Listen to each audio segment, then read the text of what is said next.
Sur les rives du lac du Bourget, l'équipe du Conservatoire d'espaces naturels de Savoie réalise un geste symbolique important.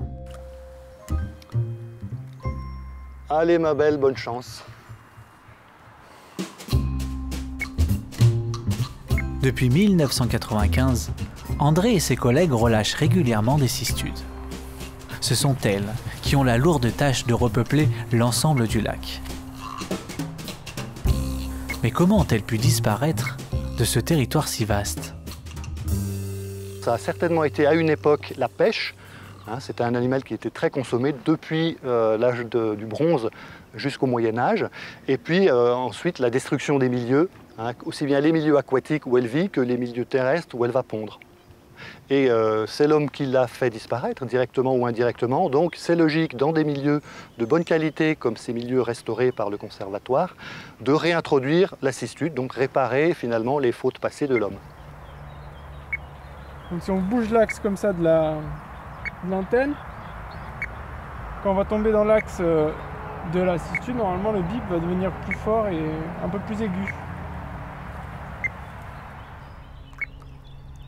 Chaque animal est suivi individuellement par une fréquence radio qui lui est propre, qui nous permet de mesurer l'utilisation des différents types de végétation, les explorations plus ou moins éloignées, la mobilité, les obstacles, tous ces aspects de connectivité des milieux qui vont nous permettre d'affiner la connaissance de l'espèce et notre gestion des milieux.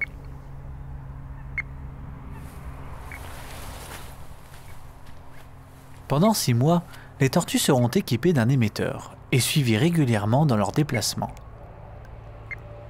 Les naturalistes pourront ainsi mieux comprendre les exigences et les barrières que rencontre la tortue sur son chemin.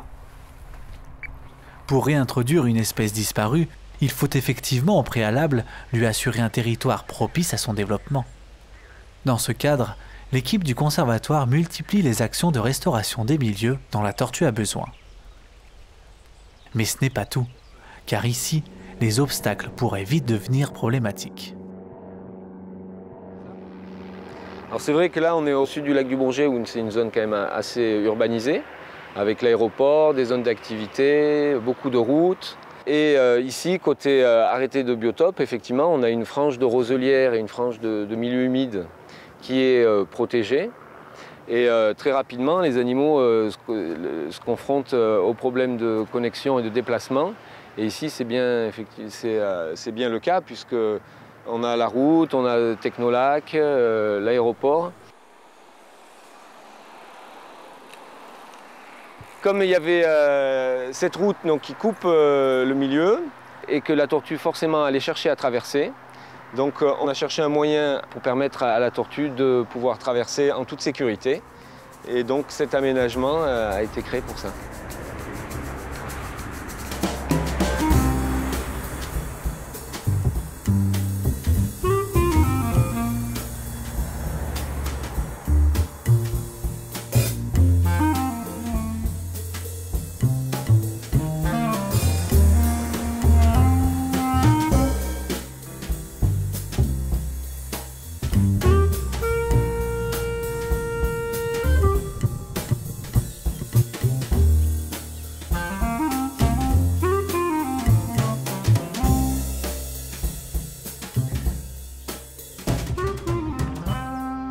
Très rapidement, effectivement, on a vu le castor, par exemple, qui s'est installé de part et d'autre, avec une hutte, avec des traces régulières.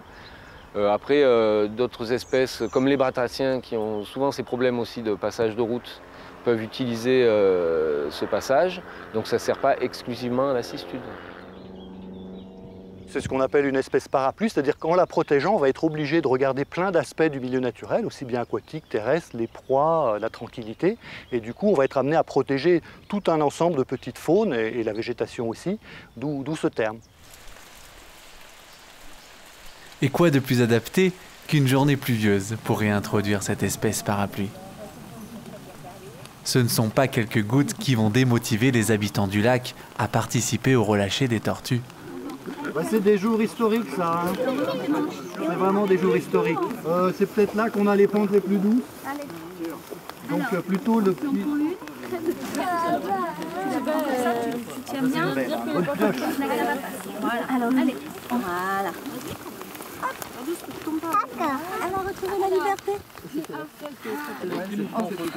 On la lâche là aussi? Tu la lâches?